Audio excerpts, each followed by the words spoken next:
આ ભગવાન છે, જગતગુરુ છે. કૃષ્ણમ વંદે જગતગુરુ યદા યદા હિ ધર્મસ્ય જ્ઞાન નિર્ભવતિ ભારતમ. આ શ્લોક ભોળાનાથની જાણતા નથી ભાઈ કે વીરો મારા સાગા બધું પૂછ્યો તો ખાઈ શકું નતો. 3 મહિના ખરેખર રહેતો જ ન મંદિરમાં. કેટલું દૂધ ને દહીં ને ભોગ દઈને આપણે રોંધા પડે દહીંના બધા. પાર્વતી કે મારો રોયો હાવ ઉભરો થયો. પાર્વતી તો નીકળી જાય તરત ને તરત.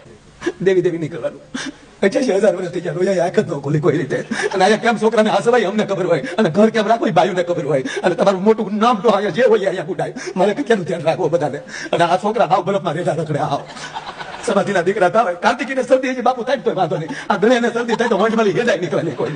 અહીંયા ભસ્માસુર જેવો ભસ્મ છો ત્યાં તો ભોળોનાથ વળવાય પગલે હાડા વિષ્ણુનો બાવળ બોલીને કે ક્યાં નહીં બોલ્યો છે મહાદેવા.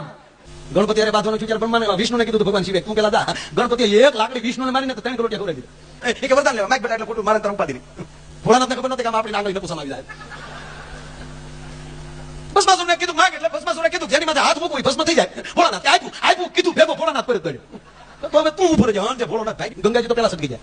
એ કે એમ કે પાછા આવશે પાછા ગોઠવાઈ જાવ બાકી હાથ પેલા ઉપર આવશે પેલા આપણો વાળો આવી જાય. ગંગાજી સાઈડમાં જટા મોકલી હાવ